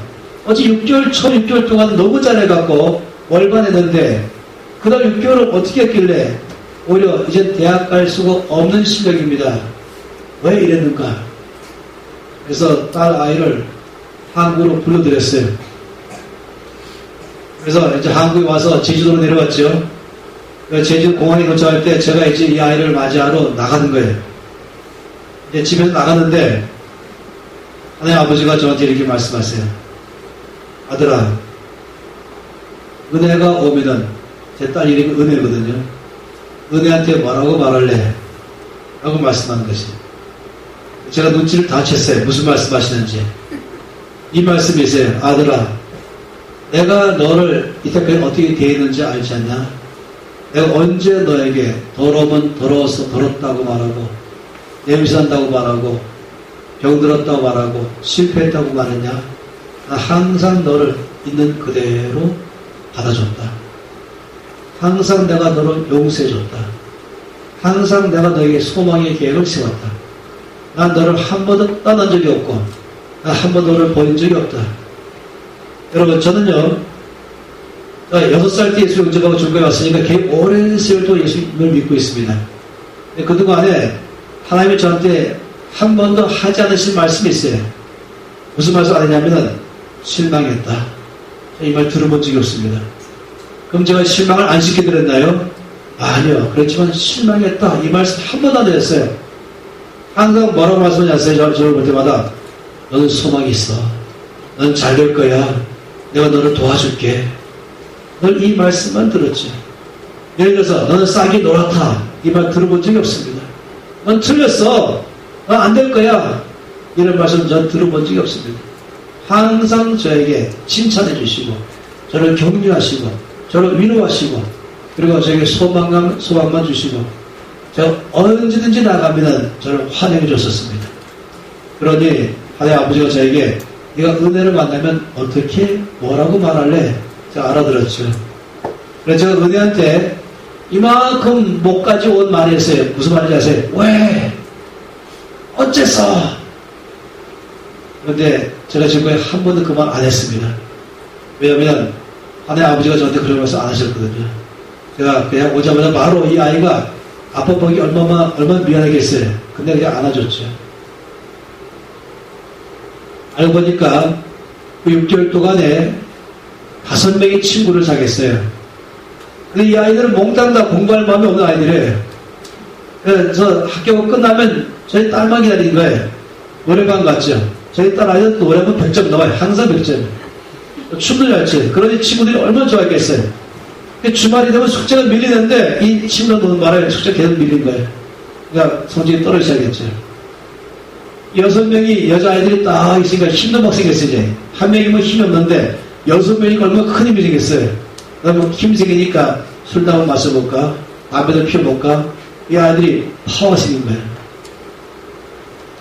한국에 와서 이 아이는 아직도 이렇게 막 어려운 애들만 도와주려고 그래요. 내가 대단한 사람인 것처럼. 그러니까 아직 그 힘이 없는데 그냥 빨려 들어갔죠. 오늘은 집도 안 왔어요. 이 딸 아이를 기다리는 이 아버지 마음 보통이 아닙니다. 밤삼 잠도 못 자고. 언제 오나. 12시에 뭔 소리 나면 지금 들어오나. 2시처럼 지금 들어오나. 하룻밤 지나면 오늘 못 왔구나. 다음날 또 기다리는 거죠. 갑자기 어느 날은 쑥 들으면서 무릎 꿇고 용서해 주세요. 잘할게 할 줄 알았죠. 근데 이 도대체 이 탕자의 아버지 매일 기다린 거 아니겠어요? 그런데 이 왔을 때 그냥 받아줬죠. 안아주고 같이 벌리고 이것이 바로 우리 아버지인 것입니다. 이것이 바로 하나님 아버지이십니다. 우리를 대할 때에 공의로 대하지 아니하시고 우리를 대할 때 긍휼로 대하셨습니다. 이게 참 놀라운 것입니다. 여러분 보세요. 자, 조금 전에 말씀드린 것처럼 이제 이 긍휼과 공의를 말씀드렸잖아요. 이 긍휼과 공의를 보게 되면 아까 말씀드린 것처럼 만약 우리가 여기에 이제 A라는 사람이 있고 B라는 사람이 있는데 이 사람들 사이에 기반이 공의를 기반으로 하면 어떠했었습니까? 서로 멀어지는 것이에요. 맨날 모든 중심이 옳고 그른 것, 잘한 것, 잘못한 것, 이거 갖고 늘 그 기준 갖고 얘기하기 시작하면 그러면 우리는 어느 누구도 하나님 앞에서 가까이 가면 자격이 없는 것입니다. 그래서 이 공의로 하면은 하나님과 우리 사이는 멀어지는 것입니다. 그런데 놀랍게도요, 여기에 이 A하고 B 사이에 전체가 긍휼을 기반으로 한다면 그러면은 놀랍게도 가까워지는 것이에요. 하나님께서 우리를 대하실 때에 긍휼로 대하실 것입니다. 아멘. 있는 그대로 받아주신 것이죠. 아멘. 못나면 못난 대로, 약하면 약한 대로, 죄를 지면 죄 지은 대로, 실패하면 실패한 대로, 실수한 대로, 이 아버지가 둘째 아들을 받아주는 이 모든 모습 안에서 예수님이 이 말씀을 왜 했습니까? 바로 하나님 아버지가 이런 분이시다. 그러면서 우리 모두를 긍휼로 대하는 것입니다. 그러니까 가까워지는 것이에요. 저와 여러분이 오늘 이 자리에 들어왔습니다. 하나님 긍휼 때문에 와 있는 것입니다. 저와 여러분 모두 눈 잘 뜨고 살고 있어요. 긍휼 때문에 있는 것입니다. 이 긍휼의 기반은 뭐겠습니까? 용서하는 것입니다. 아버지가 우리를 용서하는 것이에요. 제가 오늘 이렇게 말해봤어요. 하나님 아버지, 저의 죄를 용서해 주시겠습니까? 뭐라고 말씀하실까요? 아버지, 저의 죄를 용서해 주세요. 이렇게 말했죠. 그랬더니 제가 절대 잊지 못합니다. 이렇게 말했어요. 아들아, 벌써 용서했네. 내가 용서해달라고 말도 하기 전에 벌써 용서하셨어요. 나를 받을 때는 이미 내 대신 십자가에 죽으신 예수님의 피를 보시고 나를 예수님의 보혈로 덮여주신 것이죠. 그래서 여러분 아시잖아요. 6월절 사건에 이제 애굽에서 유대인들이 나올 때에 맨 마지막 10번째 재앙은 이 어린 양을 잡아서 양의 피를 문설주와 문인방에 바르는 것입니다. 그날 밤에 하나님께서 온 애굽 전체를 가시는데 그 집에 들어가서 사람과 짐승의 처음 난 자는 다 죽였죠. 그리고 어떤 집은 건너갔습니다. 이 건너간 집과 들어가서 죽음이 있는 집과는 차이가 뭐였습니까? 오직 어린 양의 피밖에 없었습니다. 그 집에 어떻게 먼 사람인가, 돈이 많은 사람인가, 아니면 성경 몇 번 읽었는가, 아니면 얼마큼의 높은 위치 갖고 있는가, 얼마나 공부를 많이 했는가, 얼마큼 착한가? 아니요. 모든 사람 다 죄인이죠. 오직 한 가지 기준이었습니다. 그 집에 문설주와 문인방에 어린 양의 피가 있느냐 없느냐.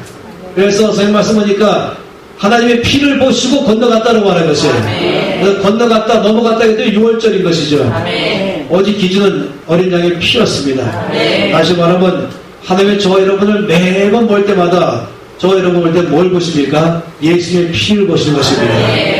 나의 행위를 보는 게 아닌 것이에요. 내가 얼마큼 살았는가, 얼마큼 기도했는가, 얼마큼 말씀 보았는가, 이것에 의해서 봐준 것이 아니라 예수의 피 때문에 봐준 것입니다. 이미 예수의 피가 나의 모든 죄를 다 지불했습니다.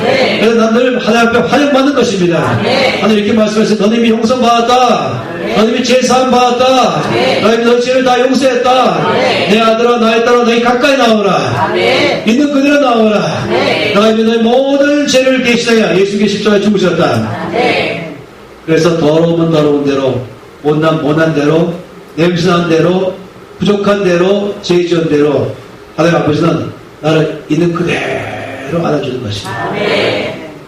로마서 5장 8절 말씀에 우리가 아직 죄인 되었을 때에 하나님께서 예수 그리스도를 십자가에 죽게 하심으로 우리에 대한 하나님의 사랑을 확증하셨다.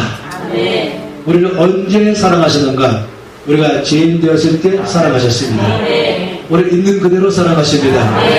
하나님께서는 공이지만은 그 위로 큰 것입니다. 하나님 그렇다고 해서 이 죄를 무시한 게 아니죠. 내가 죄를 지었지만은, 내가 실수했지만, 그런데 그 모든 대가는 십자가 예수님이 다 짊어지신 것입니다. 이미 다 지불했습니다. 나의 모든 죄를 다 지불했습니다. 나는 더 이상 지불할 것이 없는 거예요. 하나님 나를 용서해 주신 것이죠. 그래서 이 시편 130편 말씀이 이렇게 말합니다. 하나님, 만일에 하나님께서 나의 죄를 보신다면 누가 하나님 앞에 갈 수 있겠습니까? 그러나 하나님은 용서하시는 하나님이셔서 내가 담대히 주 앞에 나아갑니다. 내가 주님을 바라봅니다. 내가 주님을 기다립니다. 여기는 뭡니까? 용서하시기 때문에. 나의 모든 죄를 다 용서하시기 때문에. 못난 대로, 더러운 대로, 냄새난 대로 그대로 다 봐주기 때문에. 그리고 더 나아가서 나에게 소망의 계획을 세우시기 시작한 것이죠. 나를 봐주시고 연약한 대로, 병든 채로, 부족한 죄로 나를 받아주신 다음에는 하나님 나에게 은혜를 주기 시작하는 것이에요. 먼저 나를 긍휼히 주시고 그 다음 은혜를 주기 시작하는 것이에요. 먼저 긍휼히 주시고 받아주시고 그 다음에는 은혜 주신 것이죠. 그러니까 여러분 알잖아요. 긍휼이란 받지 않게 해주는 것이고 은혜란 받게 되는 것입니다. 내가 했던 모든 행위에 대해서는 받지 않게 하시고 나를 있는 그대로 다 받아주시고 그 다음 내 속에 받게 하는 것은 하나님의 은혜를 받게 하는 것입니다. 그래 참으로 놀랍지요. 이렇기 때문에 우리 모두는 다 여기 있는 것처럼 우리 모두는 언제나 하나님께 가까이 갈 수 있습니다. 혹시 어떤 분이 생각하기를 나 같은 사람도 하나님 받아주실까? 나 같은 사람도 주님의 임재를 경험할 수 있을까? 나 같은 사람도 주님과 친밀감을 갈 수 있을까? 그럼 지금 뭐라고 말씀하실까요? 당연히 내 아들아 나의 딸아 나에게 가까이 나오라. 너 있는 그대로 나오라. 너 열악한 모습 있는 그대로 나오라. 나 너를 긍휼히 여기는 너의 아버지이다. 내가 이미 너의 모든 죄를 다 용서했다. 십자가에서 다 이미 끝냈다. 이들 어제 내 앞에 나오라. 하나님의 품 안에까지 오게 하는 것이에요. 저 멀리서 감히 얼굴도 못 들고 아버지 나 같은 죄인 내가 어떻게 나갈 수 있겠습니까? 아니요. 그때만 하나님 아버지 말씀을 아들아 딸아 내 앞에 가오라. 이미 너희 죄는 다 해결되었다. 아멘. 이미 십자가에서 이미 다 해결되었다. 아멘.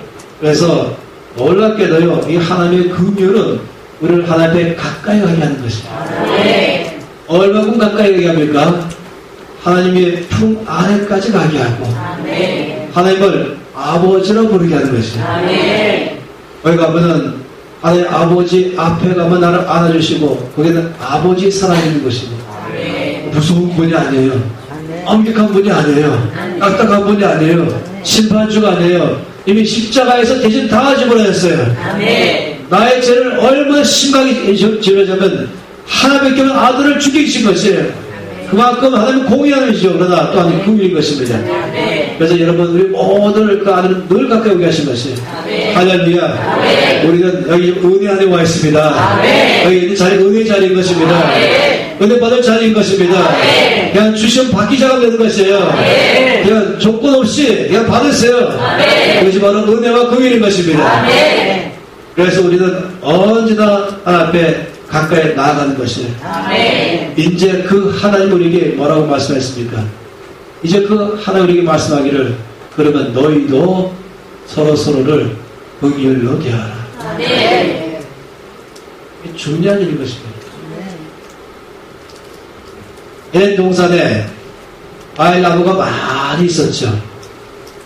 많은 나무가 있었는데 대표적인 나무가 동산 중앙에 두 나무가 있었습니다. 한 나무는 생명나무이죠. 이 생명나무는 생명을 주는 나무인 것입니다. 근데 또 한 나무가 있었습니다. 뭡니까? 선악과 선악을 아는 나무였습니다.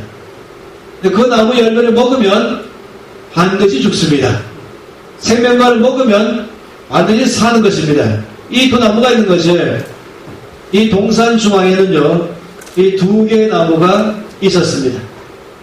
많은 나무 중에서 아주 대표적인 나무가 이 두 나무인 것입니다.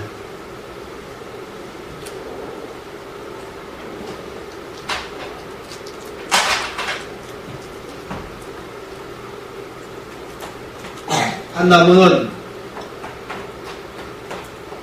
선악과, 여기에 많은 이 열매들은 선악과입니다. 이것을 먹으면 여기는 사망이 오는 것입니다. 또 한 나무가 있어요. 또 한 나무는 생명나무입니다. 그래서 생명과를 주게 것이죠. 여기에 많은 열매가 있습니다. 열매를 먹으면 여기는 생명이 오는 것입니다. 이 두 나무가 이 동산 중앙에 있는 것이에요. 그리고 주께서 우리에게 말씀하시기를 이렇게 말씀했죠. 이 나무 가운데서 이 선악과의 열매는 먹지 마라. 완전히 죽을 것이다. 그리고 생명과는 먹어라 하고 말씀했습니다. 이 선악과는 뭡니까? 선과 악을 안다 이것입니다. 선과 악을 안다 뭐겠습니까? 한마디로 말하면 공의인 것입니다. 무엇이 옳고 무엇이 그르고 이거의 기초인 것이 공의가 있는 게 기초인 것이에요. 공의는요 놀랍게도 사망이 왔죠. 공의는 사망이 오는 것이에요.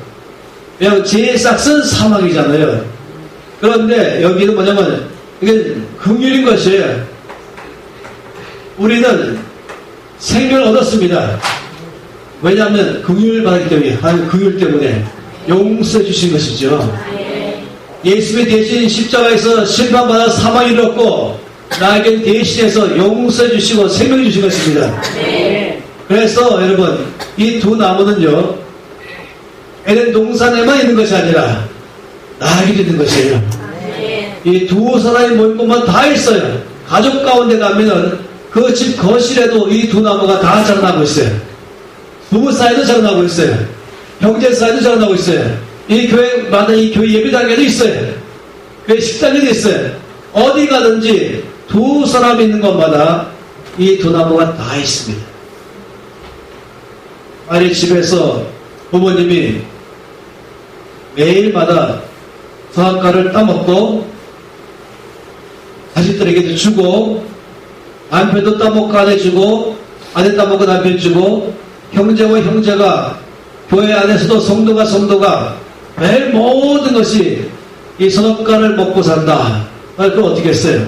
맨날 거기는 기준이 뭐냐면, 뭐가 옳은지, 뭐가 그른지, 누가 잘했는지, 누가 잘못했는지 따지는 거예요. 그 내용이 잘못됐나요? 잘못된 게 없어요. 왜냐하면 잘한 건 잘했다. 잘못된 건 잘못했다. 명확하게 구분하기 때문에 잘못이 없어요. 그런데 이상하게도 관계가 멀어집니다. 기억하세요. 공의를 기반으로 하면 관계는 멀어진다. 이 참 중요한 문제입니다. 오늘날 대한민국에는 굉장히 위험한 일이 뭐냐면 공의가 충만해요. 맨날 잘한 거 잘못한 거 따지고 있어요.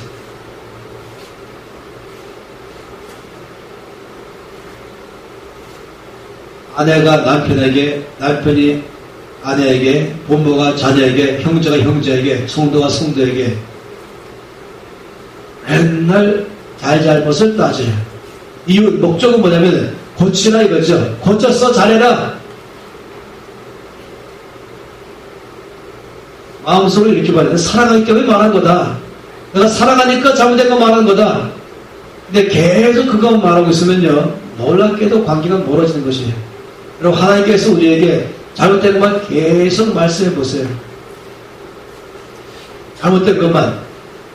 여러분, 잘못된 거 말하면요, 우리도 모르는 사이에 멀어지게 돼 있어요. 이 선악과가 왜 위험하냐면은 사망이 오는 것입니다. 사망이란 말은 뭐냐면 분리된다 이것이. 사망은 관계가 멀어진다. 사망인 것입니다. 그런데 생명과 생명을 주는 것이에요. 살리고 치료하고 힘을 주고 자유케 해주고 성장하게 하고 변화를 주게 하고, 이건 다 생명이 있을 때 가능한 것입니다. 어떻게 가능한 것이냐? 긍휼 때문인 것입니다. 용서합니다. 사랑합니다. 괜찮아요. 소망이 있어요. 잘 될 거예요. 이것은 바로 긍휼로 말미암아는 것입니다. 하나님 우리를 대할 때 용서합니다. 그래서 우리가 생명이 왔습니다. 너는 잘 될 거야. 내가 너를 도와줄게. 내가 너에게 힘이 되어줄게. 하니까 우리가 변화가 일어났습니다. 내가 어제 예배 설교를 기억하세요. 내가 잘나서 바뀐 게 아니라 주님이 내 안에 역사하기 때문에 내가 바뀌는 것입니다. 바로 이것이 긍휼인 것이죠. 그래서 오늘 밤에 이 말씀에 뭘 말씀하시냐면은 하나님의 긍휼이 얼마나 놀라운가를 말하는 게 아니라 그 놀라운 긍휼을 우리가 안다면 우리는 모든 사람을 대할 때 우리도 어떻게 살아야 될 것인가. 야고보서 2장 말씀에 말씀에 긍휼을 행하라. 이 말은 하나님을 향해 말하는 게 아니라 너희 형제를 향하여, 너희 가족을 향하여, 너희 친구를 향하여, 성도를 향하여 긍휼로 행하라. 긍휼을 행하지 않으면 긍휼 없는 심판이 있겠다. 다시 말하면 긍휼을 행하지 않은 말은 뭐겠어요? 공의를 행하면 하나님은 너희에게 가운데 공의를 행할 것이다. 네가 잘잘못을 따지면 하나님은 너에게 잘잘못을 따질 것이다. 그래서 비판을 받지 않기로 원한다면 비판하지 말라. 이렇게 말했죠. 어찌 내 눈 속에 들보는 보지 못하고 내 형제의 티만 보느냐. 이렇게 말씀했어요. 이 비판하는 사람은, 이 공의로운 사는 사람은요, 부메랑이에요. 부메랑 아시죠? 던지면 돌아오는 것이에요. 내가 어떤 기준 가지고 막 누굴 말하면 그 기준대로 내가 그대로 심판 받는 것이에요. 그렇게 살면 사람은 이상하게 거칠어져요. 사람이 비판적이 되고 부정적이 되고 딱딱해지고 관계가 멀어지는 것이에요. 제가 그런 사람에서 떨어졌죠. 저는 항상 공의를 했던 것입니다. 그런데 하나님 저에게 말씀하기를 내가 한 번 너를 공의를 대한 적이 없다. 난 너를 늘 긍휼로 대했다. 난 너를 용서했고 또 용서했고 또 용서하고 또 용서하고, 그리고 내가 너를 또 품어주고 또 품어주고 또 기다려주고 또 소망을 심어주고 또 용기를 심어주고 또 사랑해주고 또 기다려주고 또 사랑해주고, 이것이 제 삶의 변화가 오게 할 것입니다. 그러니 하나님 말씀을 예수 믿는 사람들은 긍휼로 행하라는 것입니다. 이것이 저와 여러분에게 습관이 되어야 됩니다. 어떤 사람은 이 생각 자체가 항상 옳고 그름만 갖고 살아요. 그런 사람은 스스로 어렵게 살고 있어요. 제가 페이스북에 보면, 제 페이스북에 친구 5,000명인데, 그러다 한 850명 기다리고 있어요. 근데 보면, 별 사람 다 있죠, 그 속에 보면은. 어떤 사람은 쓰는 글을, 이 암울한 세상에, 이 깜깜한 세상에, 이 답답한 세상에 이렇게 써 있어요. 그 사람 보면은, 뭐든지 잘못된 것만 보고 있어요. 그러니 답답하고. 근데, 제가 그한테 말을 못하겠어요. 참 안타까운 거예요. 이 땅을 소망이 충만합니다. 하나님이 살아계십니다. 하나님 소망이 하나님이십니다. 우리 안에 기쁨을 주시고 소망 주시는 것이에요. 옆에 사람에게 말해보세요. 나는 긍휼로 살겠습니다. 나는 선악과를 먹지 않겠습니다. 나는 생명과를 먹겠습니다. 결정하신 겁니까? 이게 하나님 나라의 법칙입니다. 제가 말씀 미리 드렸죠. 평생을 어떻게 살 것인가. 하나님 나라는요, 이 공의로만 사는 것이 아니라 긍휼로 사는 것입니다. 하나님 나라는 공의를 무시하지 않지요. 그러나 공의를 품어버리는 거라 했었습니다. 긍휼이 더 큰 것이에요. 그래서 옳고 그름을 보지만 그러나 용서해 주는 것이에요. 그리고 또 기다려 주는 것이죠. 또 소망을 심어주는 것입니다. 그래서 이제 이 교회 가운데 여러분의 교회가 앞으로 공식 언어를 채택해야 되는 것입니다. 이 양문교회의 공식 언어 오늘 채택해야 됩니다. 뭔지 아십니까? 용서합니다. 말해보세요. 용서합니다. 사랑합니다. 괜찮아요. 그럴 수 있죠. 함께 있겠습니다. 당신을 도와주겠습니다. 말 못할 사정이 있을 거예요. 아주 크게 말해. 말 못할 사정이 있을 거예요. 누가 막 뭐라 그러면요. 몰랐는데 그럴 수 있어. 안 되지. 이렇게 하지 말고. 글쎄, 나는 그래 알아봤다니까. 한술 더 떠요, 그냥. 누가 뭐라 그러면. 누가 무슨 잘못된 걸 말하면은, 그랬어. 실망했는데, 몰랐는데, 그런 사람이었어. 실망스러운데. 이렇게 반응하면요. 똑같아요. 똑같이 계속 공의로 살겠다는 거예요. 한술 더 떨었죠. 그랬어. 내가 옛날에 봤다니까. 드디어 그런 걸 보이는구만. 그런 분위기 속에는요. 웃음이 없어요. 그런 분위기 속에는 칼만 있어요. 칼. 그리고는 자기도 똑같이 당하죠. 그 분위기 속에는 입이 호박해져요. 눈도 날카로워지고 마음속이 딱딱해지고 영적으로 잘하지 못하는 것이에요. 자기 나름대로 잘한다고 생각하죠. 하나님의 법칙이에요. 하나님께서 지금도 말씀하네. 선악과 먹지 마라. 먹으면 안 돼 죽을 것이다. 생명과를 먹어라. 다시 말하면 맨날 옳고 그름으로 살아가지 마라. 너 뛰어넘어가지고 긍휼로 살아가라. 용서합니다. 사랑합니다. 괜찮아요. 그럴 수 있지요. 내가 도와주겠습니다. 당신은 소망이 있습니다. 당신을 믿습니다. 그러면요, 거기는 기쁨이 있어요. 양문교회는 그런 언어만 쓰기를 바랍니다. 다시 말해봅시다. 사랑합니다. 용서합니다. 괜찮아요. 그럴 수 있죠. 함께 있겠습니다.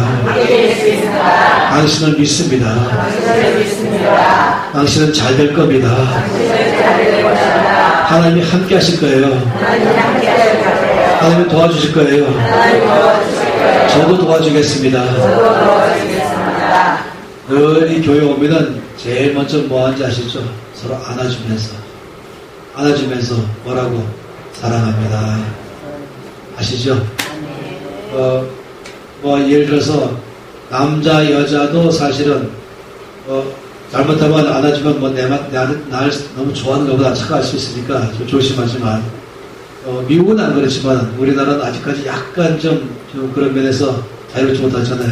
그러면 악수만 하더라도 그래서 웬만하면 좀 안아주시고 서로. 일단은 남자끼리 좀 안아주시고, 웬만하면 또 안아주시면서 사랑합니다. 자, 한번 안아주세요. 사랑합니다. 그리고 또 우리 안에 이제 양문교회의 공식 언어 채택 시간입니다. 사랑합니다. 이것이 여러분 언어에 나오는 거예요. 두 번째 뭐였습니까? 용서합니다. 자, 해보세요. 용서합니다. 옆에 사람 보고 용서합니다. 형제님은 뭐 옆에 용서 못하겠어요? 손 보고 용서합니다. 세 번째는 다시 또 옆에 사람 보고 괜찮아요. 그럴 수 있어요. 함께 있겠습니다. 당신을 신뢰합니다. 당신을 믿습니다. 당신 잘 될 거예요. 소망이 있어요. 하나님이 함께 하실 거예요. 하나님이 도와주실 거예요. 말 못할 사정이 있을 거예요. 할렐루야. 이제 이 양문교회 많이 여러분이 이렇게 서로 이 언어로 서로에게 대하고 생명과를 먹기 시작하면 가정 안에서도 변화가 나기 시작하고 교회 안에는 사랑이 더 충만해지고 그러면 이제 이 교회에 많은 사람들이 올 겁니다. 하나님 사람들은 사랑이 있는 곳, 용서가 있는 곳, 거기에 오기를 원하는 것이에요. 말씀드렸잖아요. 이 놀랍게도 긍휼로 대하면 하나님과 사이에 가까워지고 서로 가까워지고 거기 마치 이 벌들이 꿀을 찾아가는 것처럼 세상 사람들은 극을 찾아가는 것이에요. 그런데 맨날 모든 게 칼 들고 정의의 칼 들고 그냥 모두가 다 치는 것이에요. 이상하게도 말씀에 대해서 한쪽을 생각해 공의가 강해지도록 하면서 뭐 늘 공의만 생각하는 것이에요.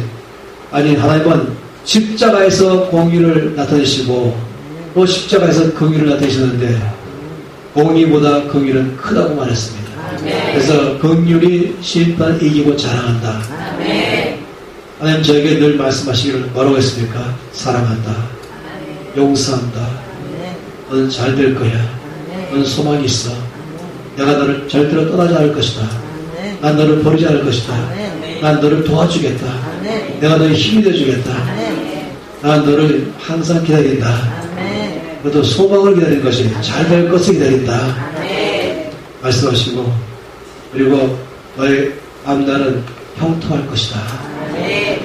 여러분 그런 말 들으면 어떻습니까? 힘이 생기는 것이죠. KBS에서 요만한 컵에다가 눈에 보이는 유리컵 있잖아요. 이 컵에다가 반 정도의 똑같은 쌀을 넣고 시험을 한 달간 했어요. 이쪽 컵에 쌀컵에다가는 참 너는 예쁘다. 넌 참 아름답다. 넌 참 좋다. 내가 너를 축복한다. 한쪽에다가는 너 왜 이렇게 밉냐? 넌 더럽냐? 넌 저주한다. 욕 막 퍼붓고 이제 축복하고 한 달 동안 했어요. 한 달 후에 이 실험 다 한 거예요. 한 달 후에 축복만 계속하고 사랑을 줬던 이 컵에서 보니까 한 달 동안 곰팡이가 났죠. 쌀에서. 근데 곰팡이가 아주 아름다운 색깔의 곰팡이에다가 향기가 나는 거예요. 이쪽에는 곰팡이 났는데 시커먼 곰팡이에다가 뚜껑 딱 여는 순간에 썩은 냄새 나는 것이 어디 생각하세요? 사실이에요. 또 일본에서 이미 증명된 유명한 얘기 다 있죠. 물. 두 컵에 물 넣고 축복을 계속한 물과 저주를 하고 욕한 물하고 보면은 축복한 물은 거기 물 결정체가 여러분 눈 여시나 아주 예쁜 결정체가 쫙 있는데 이쪽에는 시커멓고 무슨 마귀 같은 결정체 컴컴하고 못생긴 결정체 사람 몸의 70%가 몸입니다. 사람 볼 때마다 축복합니다. 사랑합니다. 소망이 있어요. 잘 될 것입니다. 당신을 신뢰합니다. 한쪽에는 너 왜 그러냐? 너 왜 이렇게 해서 사고만 치냐? 그러면 사람이 달라지는 것입니다. 부모가 자녀에게 긍휼로 대하십시오. 아멘. 그리고 형제가 형제를 긍휼로 대하십시오. 아멘. 성도가 성도를 긍휼로 대하십시오. 아멘. 아니 어떤 성도가 늘 남 욕만 하고 자기 욕하는 사람도 안 해요. 왜냐면 그대로 말했으니까. 안 그러겠어요? 잘못했으니까 말한 거지 하는 거예요. 그러면 여러분 어떻게 하겠어요? 여러분 옆에다가 그랬어 몰랐는데 그건 안 되지 이렇게 말할 거예요. 아니면 더 한 줄 더 떠서 그래 내가 나도 봤는데 너도 봤구나 뭐 이런 것이겠어요? 그 다음 그렇게 말하면요, 화장실 가세요. 잠깐 화장실 갔다 올게. 그러고 오지 마세요. 가버리세요. 그런 사람 보면은 이렇게 하세요. 안 가려면은 바로 손잡고 이렇게 그럼 기도하자. 한마디 말하면 바로 기도하자. 입 꽉 다물게 하는 것이에요. 아멘. 근데 기도하다가 또 욕하고 막 하면은 내가 화장실 갔다 올게. 그럼 가버려. 보따리 싸고 가버려 그냥. 그런 사람 옆에 있으면요, 이 전염병 전염병. 그래서 여러분 이 양문교회는 이제 우리는 화답과 노, 생명과 예스, 아멘. 공의 노, 긍휼 예스. 아멘. 우리는 늘 이제 긍휼의 삶을 잘 결정하는 것입니다. 아멘. 그러면 이 안에 생명이 풍성해지고 아멘. 사람들이 변화를 시작할 것이고 아멘. 사람들이 성장할 것이고 아멘. 그리고 사방에서부터 몰려올 것이에요. 거기 오는 것입니다. 우리는 늘 이 옳고 그름에서부터 좀 떠나십시다. 아멘. 요즘 같은 이 아주 페이스북이나 아니면 문자나 이거 좀 많이 발달되는 이 인터넷 시대는 안 좋은 얘기도 너무 많이 퍼지고 있어요. 그럼 이것이 그건 습관되는 거예요. 그런 것 때문에. 근데 우리는 정말로 이때야말로 우리가 바뀌고 교회가 바뀌고 나를 바꿔야 되는 것입니다. 아멘. 할렐루야. 아멘. 다시 옆에 사람 보고 말해보세요. 사랑합니다. 용서합니다. 괜찮아요. 그럴 수도 있죠. 당신을 믿습니다. 잘 될 거예요. 소망이 있어요. 도와줄게요. 그럴 때 기분이 어떻습니까? 그렇죠. 할렐루야. 이제 이렇게 우리가 말씀하신 것처럼 이 말씀은 이것이 긍휼로 행하라. 그러면 주께서 우리를 긍휼히 여기실 것입니다.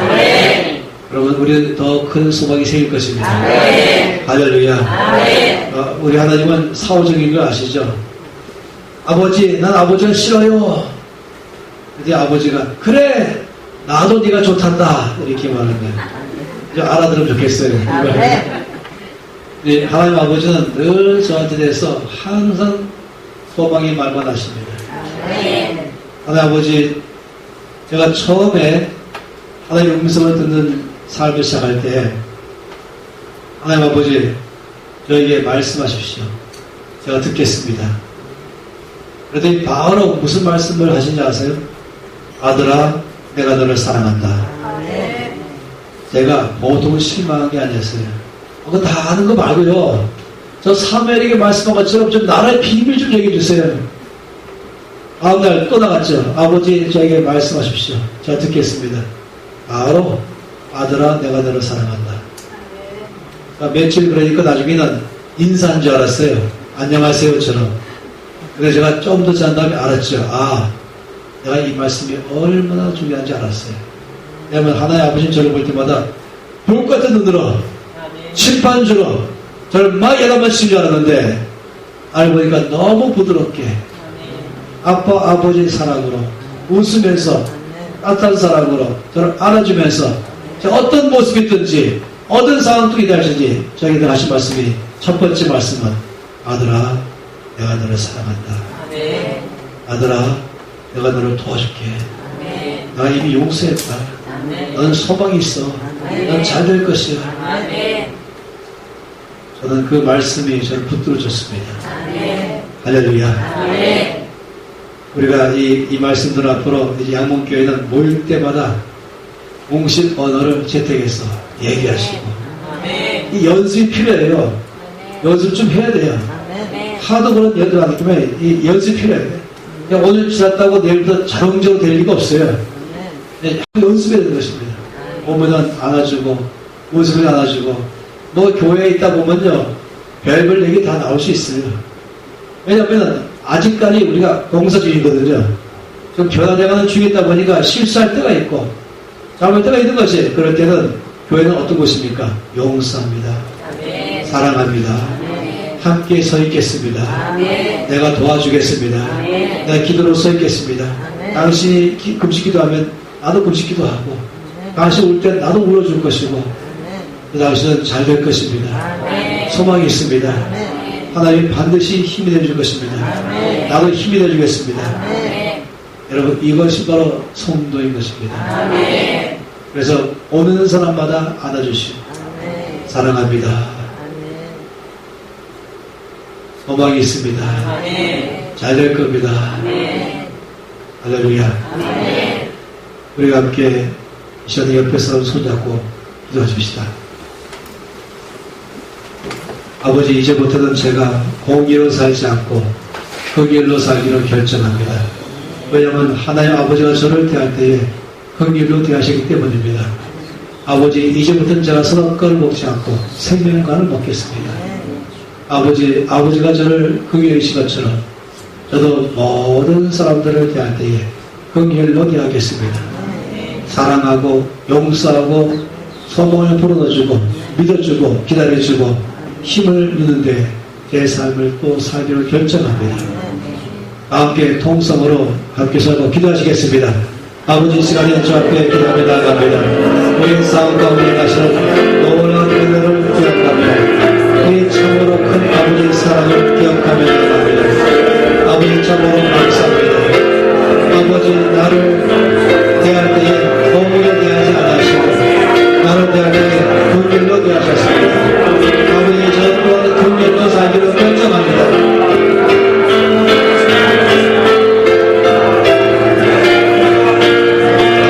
하나님 아버지, 땅으로 살아올 때 더 이상 선악과를 먹지 않고 생명감을 먹고 살기로 결정합니다. 더 이상 공기로만 살아가지 아니고 공기로 살기로 결정합니다. 하나님 아버지, 모든 관계들을 대할 때마다 사랑하고 용서하고 신뢰하고 소망을 불어넣어주고 기다려주고 또 기다려주고 신뢰하는 삶을 다 결정합니다. 아버지, 그 속에 생명을 흘러가게 하시고 변화되게 하시고 모든 이들을 보여주며 찬양합니다. 하늘의 힘을 찬양합니다. 아버지의 사랑을 받아 주시옵소서. 그동안 받아 주시옵소서. 하나님 아버지, 아버지께서 우리를 대하실 때에 그 길로 대하셔서 감사합니다. 내가 너를 사랑한다 하시고 내가 이미 너의 모든 죄를 용서했다 하시고 너는 소망이 있다.